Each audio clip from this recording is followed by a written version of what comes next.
Physical layer. Layer 1. The physical layer is concerned with transmitting raw bits over a communication channel.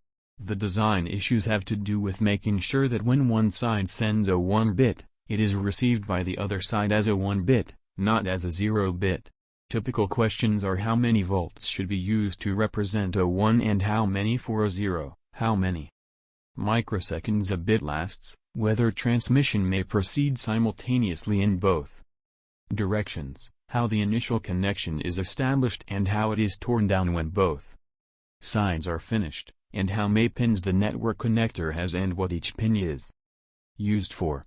The design issues deal largely with mechanical, electrical, functional, and procedural interface. The physical layer describes some type of cabling system as the transmission media. It also describes the network topology and how the transmission media is to be distributed. Some examples include the bus, star, and ring topologies.